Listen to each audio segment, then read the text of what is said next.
Bendiciones, mis hermanos, hoy en una entrega más de Conoce tu Historia con Jabalera Chalón. Y hoy me encuentro en la ciudad de Asua y aquí a mi espalda la Iglesia de Dios de la Profecía. Y hoy estaremos conociendo la linda historia que envuelve a esta hermosa congregación. Para mí es un placer, es un gozo poder hablar sobre esta iglesia, porque me remonta a mi infancia.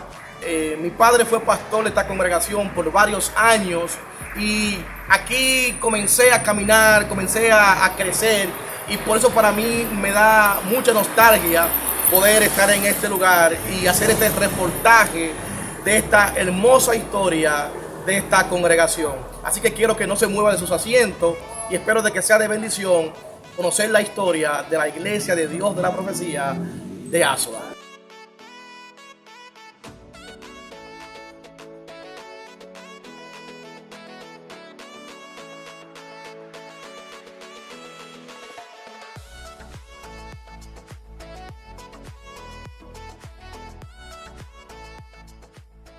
Nada, mis hermanos, continuamos con Conoce tu Historia, con Jabalera Chalón. Y hoy estamos, como le dije, en la Iglesia de Dios de la Profecía en Asua. Y hoy me encuentro en un lugar muy especial, la familia que amamos, que respetamos, la casa de nuestro querido Julio Ernesto Mejía, mejor como lo conocemos todos, Miguelín. ¿Cómo se siente, Miguelín?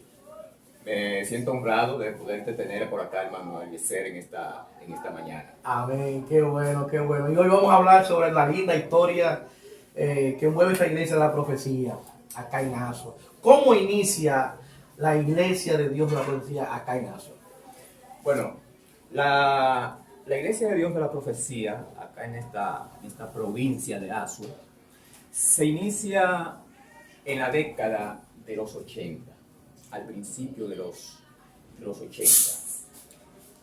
Nosotros, o mejor dicho, el entonces obispo, el ya fallecido Juan Valera, sí, envió un misionero aquí a Asua que respondía al nombre de Moisés Vargas. Moisés Vargas. Sí, ese fue el hombre que por vez primera la Oficina Nacional envió aquí a Asua con fines misioneros.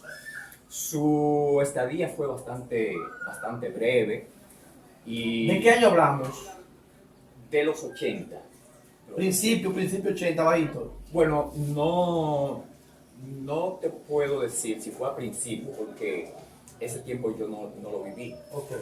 Entonces, pero sí sabemos que fue ahí en los bajitos, los 80. 80. Ok, pues como te decía, Moisés Vargas su estadía fue breve, por circunstancias que desconozco hasta el momento.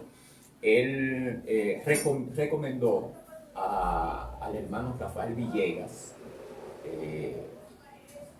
para que él viniera para acá, lo recomendó al obispo, y este hombre vino y tuvo un gran éxito.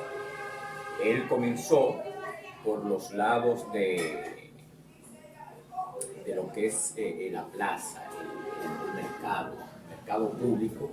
Ahí, acá en Asua, sí. Sí, señor, ahí en una esquina, y estuvo predicando un corto tiempo también, tiempo desconocido, de ese trabajo, del trabajo ahí en ese lugar. Hubo un hermano que se conserva. Claro, él no está en nuestra congregación, pero no deja de ser un creyente.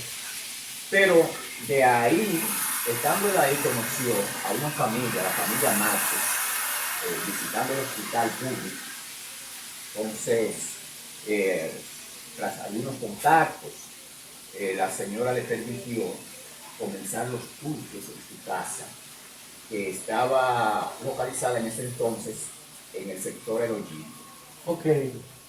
Ahí la iglesia comenzó de una manera fogosa.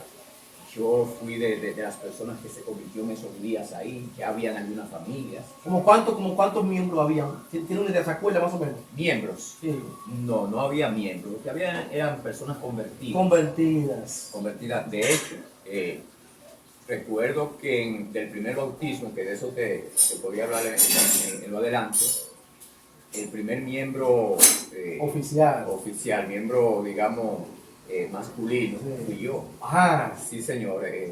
Fui bautizado y añadido al punto de 3 hermanas más. Ahí está la hermana Ojilda, una mujer muy conocida.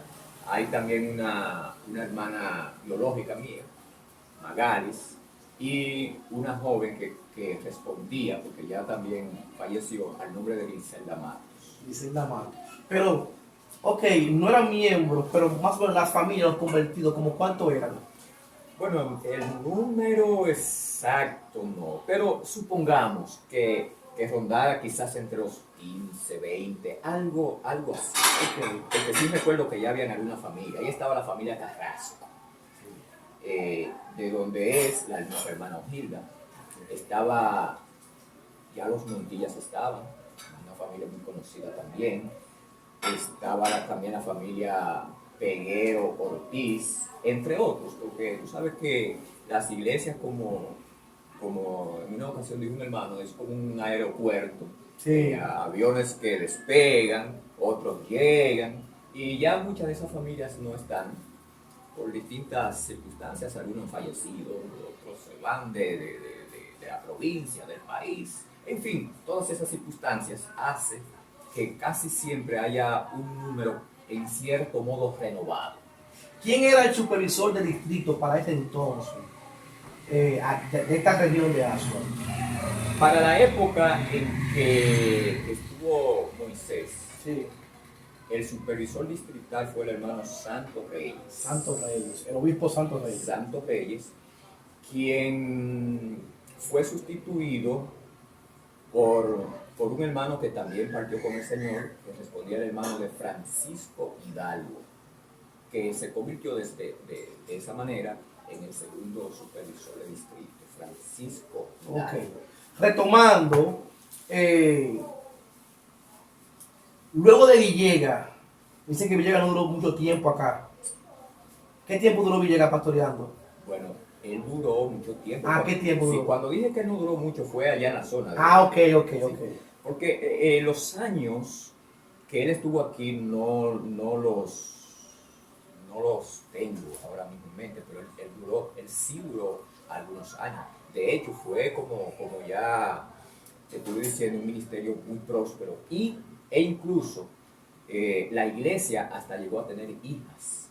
Ahí está el caso de la iglesia de los negros. Los negros de Asua. Eso fue durante el ministerio de Villegas. Estuvimos también en estos campitos por aquí que se me escapa, Ansonia. Ahí también nosotros estuvimos. Y bueno, el fin es que un gran número de hermanos que todavía tenemos miembros hoy. Que se convirtió con Villegas. Con Villegas. Y luego de Villegas, ¿quién pastoreó la iglesia? La iglesia fue entonces pastoreada por un señor que responde al nombre de Wilson Manuel Ramírez Burgos, un vegano. Estuvo aquí, fue menos tiempo ya. El tiempo que duró Wilson Burgos fue un poco más corto que el que duró Villegas. Ok, y luego de Wilson. Wilson fue entonces sustituido por la pastora Altagracia Margarita Ferreira, Mary, como se conoce popularmente. Pero fueron rápidos los cambios. La secuencia. Sí. Bueno, ¿qué te digo? Se lo digo porque yo hice mi tareita también. Oh, Yo hice mi tarea. Investigación. Sí. Y datos que pude escarbar, que desde el 81-80 al 87 pasaron por unos 5 pastores. Ahí usted mencionó al precursor, a Vargas, luego vino Villegas, luego vino Wilson, luego vino la pastora Mary. Y luego de la pastora Mary Jabalera. viene el obispo Jorge Jabalera. Afortunadamente su padre. Así es, afortunadamente mi padre. Sí, que fue también otro de los ministerios que marcó a Asua. Es que cada ministerio yo pienso que tiene su particularidad, viene como con su propia aroma, tiene esos atributos que de una forma u otra tienden a enriquecer lo que es la experiencia, el funcionamiento, en fin, todas esas cosas de la membresía e iglesia en general.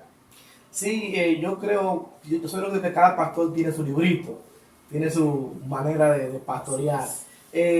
Entonces Jabalera llega en el año 1987 y su estadía acá fueron de unos 7 años, hasta el año 93, si no mal recuerdo. ¿Qué tal la época del pastor Jabalera acá en Asua? Le hago la pregunta de Jabalera porque es uno de los que más tiempo permaneció en esta iglesia.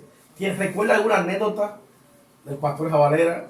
Sí, sí, porque Jabalera fue un hombre que llegó aquí a Asua con una pasión enorme. Debo decirte que la pasión se combinó con la experiencia. Y nada, fue un ministerio bonito, fue un ministerio pujante. Muchas familias, al igual que en la época de Villegas, ingresaron a la iglesia. Fue un hombre que se caracterizó, entre otras cosas, por tener un espíritu de rectitud. Él era un hombre que imponía las cosas. Recuerdo que a mí particularmente, para conmigo llegó a usar la vara. Sí, usó la vara, pero nada, aquí estamos. Tu vara y tu callado me dirán aquí. Yo sé que usted va a escuchar esta entrevista hoy por Jabalera. Sí, entonces, nada, como te decía, fue un ministerio pujante. Incluso Jabalera dejó aportes, no solamente en el ámbito espiritual, sino también en bienes. ¿Cómo cuáles? Bueno, ahí está lo que es el templo. El templo que nosotros tenemos es el local, fue comprado durante su gestión y a pesar de que posteriormente, ya durante el ministerio del pastor Geraldo Sánchez, ese templo fue demolido, pero sí sabemos que Jorge Jabalera levantó el primer templo y eso significó, eso fue a costa de un sacrificio que tal vez a causa de su niñez para ese tiempo. Sí, estaba muy pequeñito. Bastante pequeño, sí. Pero nosotros los que ya teníamos algunos años, sabemos que eso costó mucho. Ese cimiento sobre el cual los ministerios posteriores fueron pisando, porque yo siempre comparo esto como una escalera, esto es como una escalinata, y muchas veces lo que llegan ya tiempo después, que ya el asunto ha salido del hoyo y llegan respirando aire puro, no sabe lo que costó subir de ahí. Mira, esos años 80 eran años difíciles en todo el sentido de la palabra, incluyendo, por supuesto, lo económico. O sea que había que ser, como dicen los mexicanos, macho, para uno hacer frente a esa situación. Entonces, aún dentro de esa precariedad, se pudo lograr. Sí, se construyó, bueno, en definitiva se avanzó. Yo me acuerdo, sí, del templo, y estaba cobijado de zinc. Me acuerdo como ahora, y me acuerdo y que en cada lado había una mesetita para poner las lámparas de gas o las velas que se ponían. Yo me acuerdo de todo eso. Me acuerdo también del tiempo que no había piso al principio y luego fue que el piso se tiró. Yo me acuerdo sobre eso. Y luego del pastor Jabalera. Valera entonces fue sustituido por... Ahí estoy un poquito confundido. Esa- Yo creo que fue Gerardo Sánchez. Yo creo que fue Gerardo Sánchez quien sustituyó a Jabalera. Sí. ¿Tiene una idea de cuántos años más o menos duró Gerardo Sánchez? Como 12 años, o 7 años. Espérate, ¿cómo 7? Fueron unos años largos, ¿sí? Sí, pero no. Yo creo que fueron más tiempo desde que pastoreó Jabalera acá en la congregación.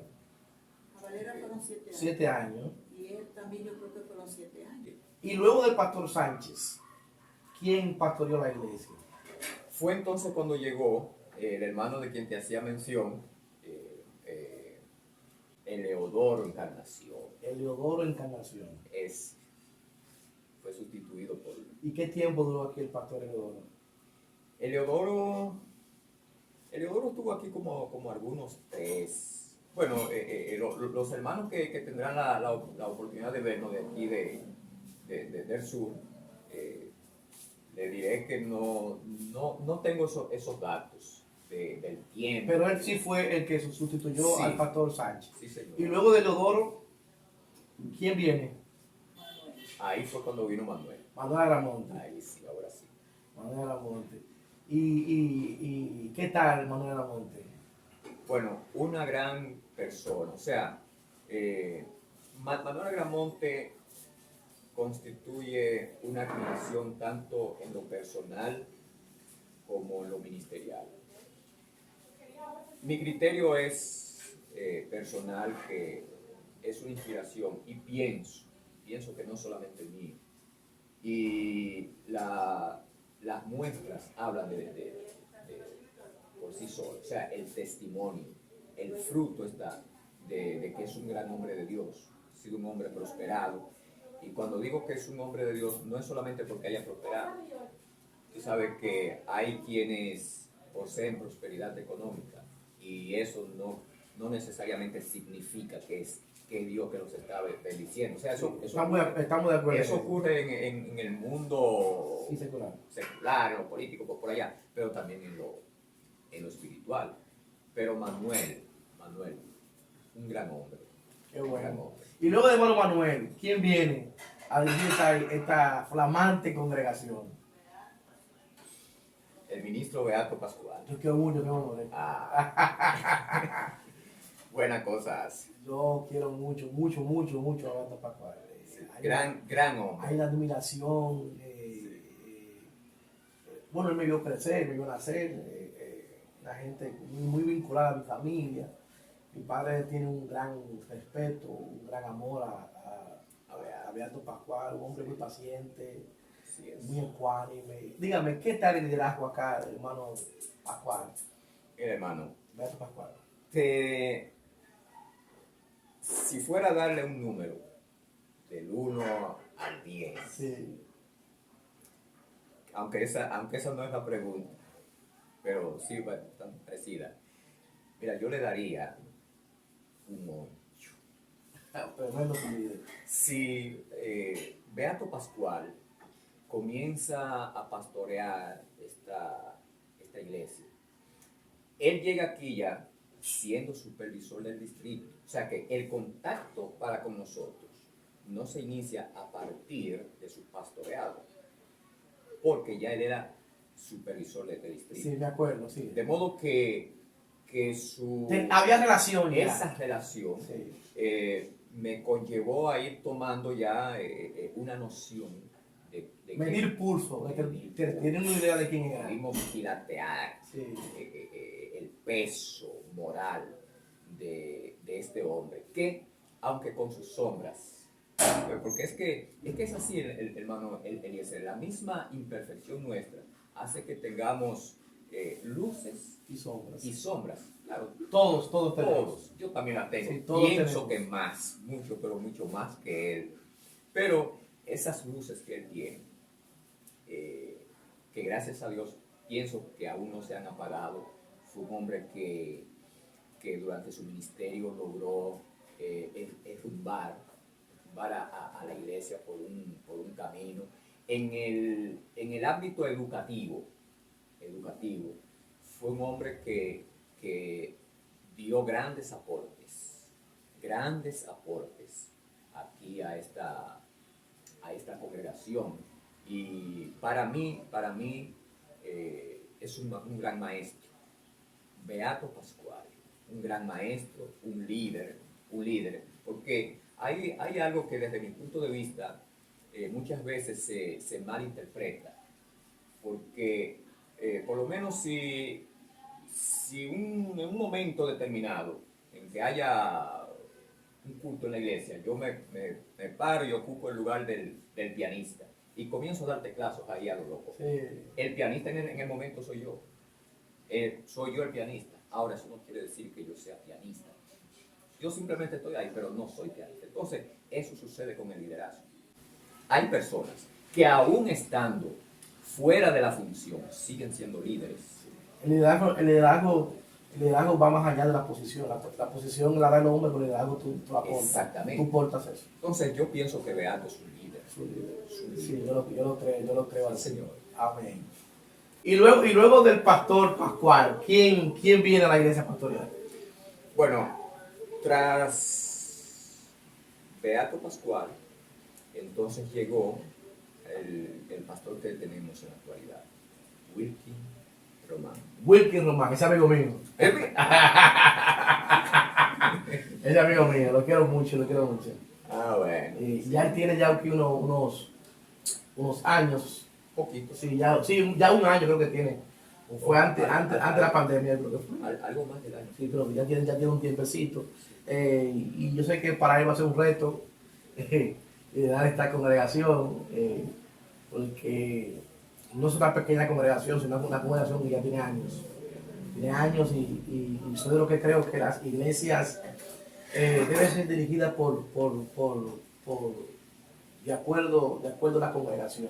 El líder debe ser de acuerdo a la congregación. Por supuesto. Para que haya consonancia. Por supuesto. Para que haya consonancia. Yo le deseo al pastor Román que tenga éxito en esta congregación. Para mí ha sido un placer estar con usted aquí, hermano Miguelín. Para mí ha sido un placer poder estar acá en esta linda entrevista y que tanto la República Dominicana como los que nos siguen a nivel nacional e internacional puedan conocer la hermosa historia que envuelve esta iglesia de Asua, que ha vivido altas y bajas, pero aún permanece, la iglesia va creciendo, va avanzando, y es lo que Dios quiere. Así que muchas gracias, mis amados. Esto es Conoce tu Historia con Jabalera Chalón. Bendiciones. Muchas gracias, familia.